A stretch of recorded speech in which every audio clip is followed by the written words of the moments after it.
warahmatullahi wabarakatuh. Salam sejahtera bagi kita semua.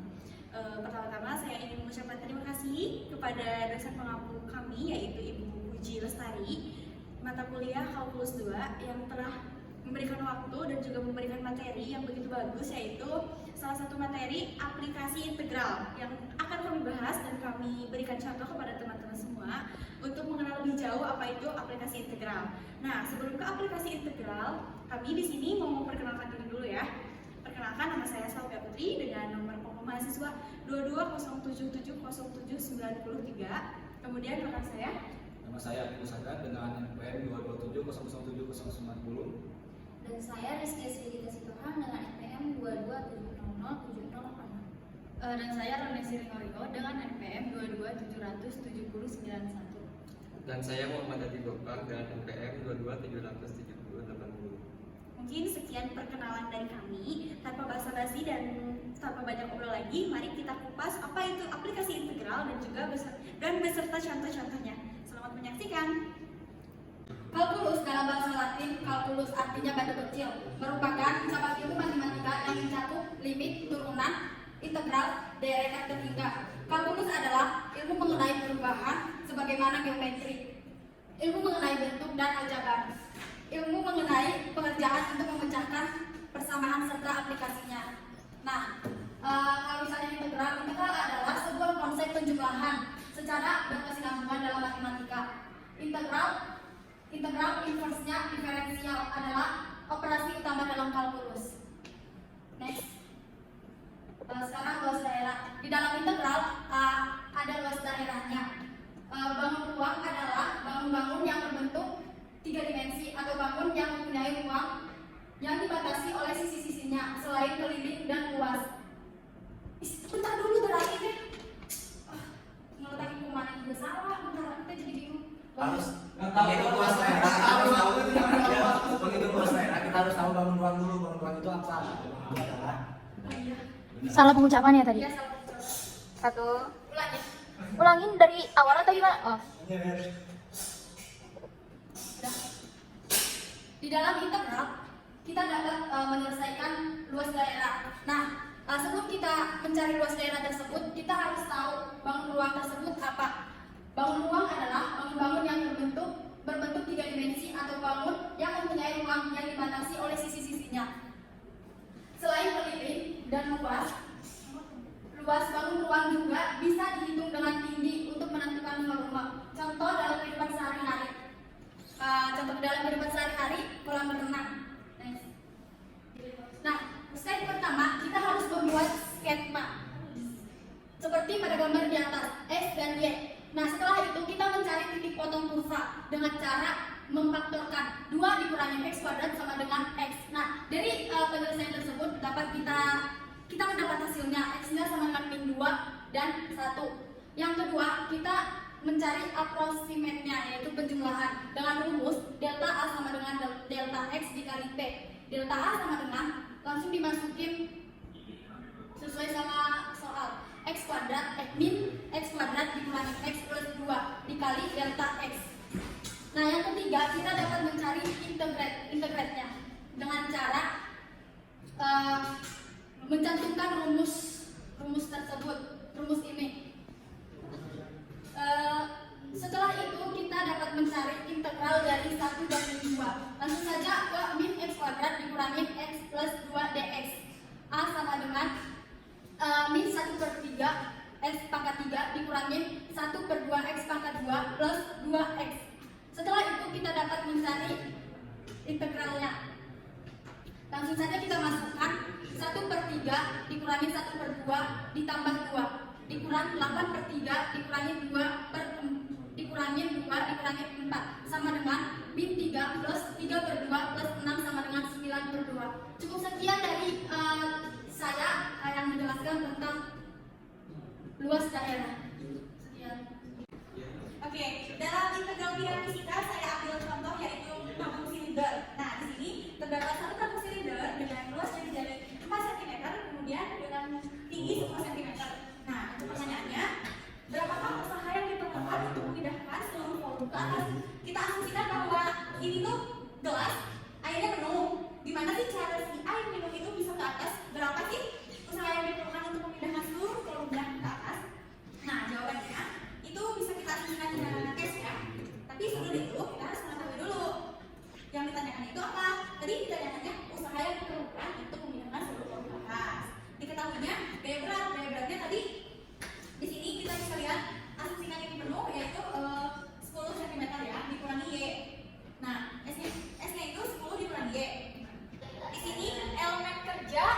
dikali gaya perpindahan dikali volume. Nah, langsung ke ini misalkan contohnya ya, ini di sini ada tinggi, yaitu kita asumsikan sebagai elemen Y, kemudian di sini ada jari-jari PR kuadrat itu sama dengan jari-jari ya. Nah, langsung aja dimasukin ke elemen W sama dengan jarak yang 10 dikali gaya, di sini 10 dikurangi Y dari sana ya, dari awal sana. Kita langsung masukin P-nya berapa? 1 dikali PR-nya berapa? 4 kuadrat dikali elemen Y dikurangi 10 dikali elemen Y atau dalam kurung 10 dikurangi Y. Nah, di sini langsung dimasukin lagi W sama dengan PR kuadrat. Di sini berapa integralnya? Di sini 0 sampai dari 0 sini sampai ke 10 ke atas. Jadi di sini dimasukin aja langsung ke integral 0 sampai 10. Langsung aja dikaliin 4 pangkat 2 yaitu 16 dikali 10 kurangi Y sama dengan 10 dikurangi Y dy. Nah, jadi hasilnya V 160Y dikurangi 8Y pangkat 2 sama dengan V 800 GF/cm. Nah, sekian dari saya. Terima kasih. Lanjut. Oke, baiklah, selanjutnya saya akan membahas atau memberi pemahaman tentang teori momen dan sentroid dalam bidang fisika. Nah, kali ini pertama-tama kita harus tahu apa itu pengertian dari momen dan sentroid. Nah, pertama itu dalam fisika, momen atau torsi adalah besaran yang menyatakan besarannya gaya yang bekerja pada sebuah benda sehingga mengakibatkan benda tersebut berotasi. Sedangkan sentroid sendiri itu dikenal sebagai pusat geometris atau pusat gambar dari momen dan sentroid ini dapat kita tentukan luas bidang datar yang memiliki sentroid. Contohnya dalam kehidupan sehari-hari atau penerapannya bukan sedikit. Oke, selanjutnya kita akan memasuki dari contoh teori momen dan sentroid.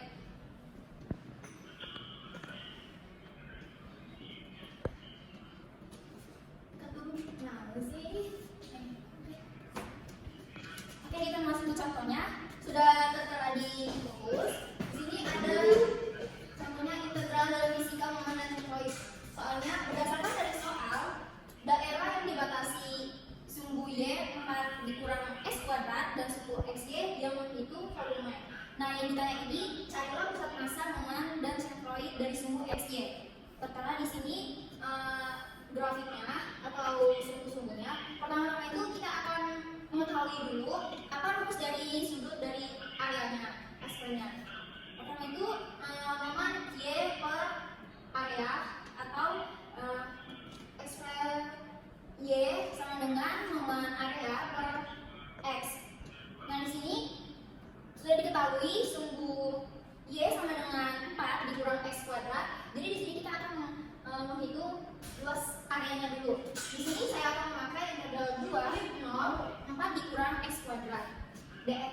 Jadi penyelesaiannya di sini 4x dikurang 1/3 X pangkat 3 diuraikan menjadi 8 dikurang 8 per 3 sama dengan hasilnya 16 per 3. Selanjutnya kita akan mengetahui juga uraikan momen dari sumbu Y. Sumbu Y sudah diketahui integral 2 0x dikalikan 4 dikurang X kuadrat dx.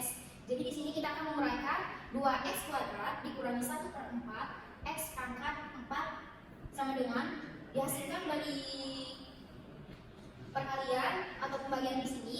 Jadi hasilnya 4 dikurang 4 sama dengan 4 hasilnya.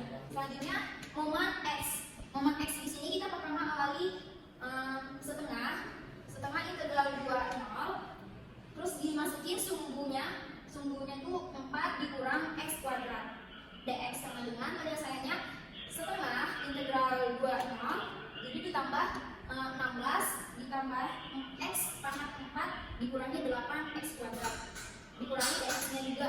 Jadi hasilnya itu setengah dikurangkan 16x ditambah 1/5 X pangkat 5 terus dikurang 8/3 X pangkat 3 diuraikan menjadi setengah 32 ditambah 33/5 dikurang 64/3 diuraikan menjadi 128/15.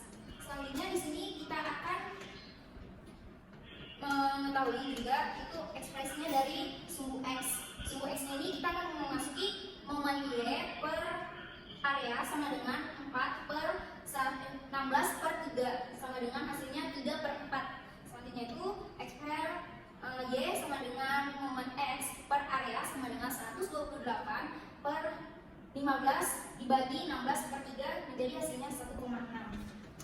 Nah, di sini sudah diketahui ya dari momen-momennya itu kita sudah mengetahui juga. Oke, selanjutnya di sini saya akan menjelaskan dari penyelesaian memasuki ke teori sentralik tersebut. Nah, dari teorema Pappus, suatu benda terbuat dengan menggunakan suatu proses ke suatu sumbu. Di sini sudah diketahui dari yang tadi grafik atau sumbu XY, Y sama dengan 4 dikurang X kuadrat, X-nya kuadrat sama dengan 4 dikurang Y. Nah, di sini rumus dari sentralik tersebut itu sama dengan kayak volume tabung, itu memakai 2 dikali pi atau jari-jari. Jadi di sini penyelesaiannya 2 dikali pi 3/4 sama dengan 3 per 2 pi. Jadi kita akan memasuki dari terakhir penyelesaiannya itu V sama dengan area dikali sentralik. Nah, area tersebut sudah diketahui dari sebelumnya 16 per 3 dikali 3 per 2 pi. Jadi 3 ini bisa disamakan menjadi bisa dicoret dibagi 1 menjadi 16 dibagi 2 menjadi 8 per. Oke, saya mengucapkan terima kasih untuk sebelumnya kepada teman-teman saya sudah menerangkan bagaimana penerapan integral dalam bidang fisika. Selanjutnya saya akan menjelaskan bagaimana menerapkan integral dalam bidang kedokteran. Dalam bidang kedokteran, kebetulan hematologi sel serta tentang kanker dari para pasien. Tapi sebelumnya apa itu kanker? Kanker adalah sel yang membunuh jaringan tubuh manusia. Para ahli dosimetri menggunakan integral itu untuk mengetahui misalnya ukuran sel-sel yang ada dalam kanker. Contohnya itu mengukur volume dan untuk menentukan volume benda ada 2 metode, yaitu ada metode cincin dan metode cakram. Yang pertama saya akan menjelaskan metode cakram terlebih dahulu. Oke, langsung masuk ke contoh soal, tapi sebelumnya saya mengucapkan mohon maaf karena dikarenakan ini soalnya bukan menghitung volume kanker, dikarenakan peran saya dalam ilmu kalkulus apalagi integral kan. Jadi untuk contoh soalnya saya memakai ini, tentukan volume benda putar yang dibentuk oleh R yang dibatasi oleh kurva Y sama dengan akar X dari sumbu X dan garis X sama dengan 4. Apabila R diputar mengelilingi sumbu X, langsung saja untuk tahap pertama langsung menggambar sketsa dan ini ada sketsanya. Langkah kedua langsung dari sketsa ini langsung diputar 360 derajat, maka akan mendapatkan gambar seperti ini. Langkah ketiga langsung menentukan jari-jari, dan ini adalah jari-jarinya dari kurva X adalah akar X. Langkah keempat masuk ke delta pi, dari delta pi ini menentukan delta pi ini hanya memakai pi kali jari-jari atau akar X. Lalu kemudian dari sini langsung masuk ke persamaan volume integral, maka hasilnya akan seperti ini, dan intervalnya adalah dari 0 sampai 4. Langsung seperti integral tertentu yang biasa yang sudah ibu jelaskan di selasa, dan ini hasilnya 8 pi atau 25,13. Untuk next, untuk contoh soal dari volume metode cincin, saya menggunakan soal ini. Tentukan volume benda putar yang dibentuk benda putar mengelilingi sumbu X. Daerah yang dibatasi oleh parabola Y X kuadrat dan Y kuadrat sama dengan 8X. Dari sini kita lihat ini akan mendapatkan persamaan seperti ini. Dengan Y1 kuadrat akan mendapatkan X pangkat 4 dan Y2 kuadrat akan mendapatkan 8X. Lalu persamaan tersebut akan menghasilkan seperti ini, dan dari persamaan ini kita menggunakan rumus ini A kurangi B kali A kuadrat tambah AB tambah B kuadrat, dan hasilnya akan jadi seperti ini. X dalam kurung X kurangi 2 dan kali X kuadrat tambah 2X tambah 4 sama 0, dan hasil X yang pertama akan menghasilkan 0,2, dan persamaan berikutnya yang ini akan saya menggunakan rumus determinan, yang dimana rumus determinan itu B kuadrat kurangi 4AC, dan hasilnya adalah 4 kurangi 16 sama negatif 12. Tetapi dikarenakan persamaan ini namanya itu belum nggak sesuai lah, maka saya akan menggunakan persamaan ini, yaitu intervalnya 0,2. Dikarenakan intervalnya 0,2 dan Dan dari 0,2 ini Y kuadrat sama 8X yang di atas Y sama dengan X kuadrat, maka bisa diketahui rumus volumenya adalah menjadi seperti ini. Pi sama dengan Pi dari integral 0 sampai 2 8X kurangi X4 dx. Dan seperti biasa kita menggunakan rumus integral yang sudah dijelaskan sama Ibu, dan akan mendapatkan hasilnya 48/5 pi. Dan itu dari bagaimana cara menerapkan integral dari bidang kedokteran. Selanjutnya akan dibahas oleh teman saya. Oke, selanjutnya kita akan membahas tentang di dalam bidang arsitektur tentang metode kulit tabung. Dalam ilmu fisika, volume metode kulit tabung adalah untuk menentukan volume benda putar. Volume kulit tabung sama dengan volume tabung dikurangi volume lubang, dapat dianalogikan seperti menentukan volume gorong-gorong berputar. Nah, selanjutnya saya mengambil contoh soal ya. Di sini soalnya tuh gambarlah daerah R yang dibatasi oleh Y sama dengan 1 per X kali X sama dengan 1 kali X sama dengan 3 dan Y sama dengan 0. Kemudian tentukan volume benda yang terjadi apabila daerah R diputar. Nah, di sini telah ada yang soalnya. Nah, nilai X itu sama dengan 0, Y sama dengan 0. Nah, selanjutnya di sini saya mengambil cara yang kita itu yaitu dari sebuah bidang kecil ya yang membentuk suatu tabung. Nah, diketahui R atau jari-jarinya itu adalah 4 min X dan kelilingnya itu adalah 2R 4 min X. Nah, sekarang dari perpotongan sebuah tabung ini membentuk suatu persegi ya. Nah, dari panjang keliling yang lingkaran tadi itu kan 2R 4 min X dan tingginya itu adalah 1 per X. Nah, sekarang lanjut dimasukkan ke rumus. Jadi delta T sama dengan 4R 4 min X dikali tinggi yaitu 1 per X dikali delta X. Kemudian volumenya itu sama dengan batas 1 dan 3 2R 4 min X dikali 1 per X dx. Nah, selanjutnya R 1 batas 3 8 per X dikurangi 2 dikali dx. Nah, hasilnya tuh R batas 1 3 8x min 1 min 2 dx sama dengan 3 sama dengan 8 dan x dikurangi 2x 1 3. Nah, sekarang itu adalah integral dari integral x min 1 dikali dx sama dengan dan x plus c dan integral k tadi kelilingnya dikali dx sama dengan k kali x. Nah, maka kita tentukan volumenya, dimasukkannya yang tadi, maka R 18 dan 3 dikurangi 6 dikurangi 8 dan 1 min 2. Nah, di sini kita bisa dicoret ya 6 dan juga 2-nya, maka dihasilkan min 4 sama, jadi hasilnya sama dengan R 8 dan 3 min 4. Nah, itu sudah hasilnya. Sekian, terima kasih. Kami dari kelompok 3 mengucapkan Terima kasih.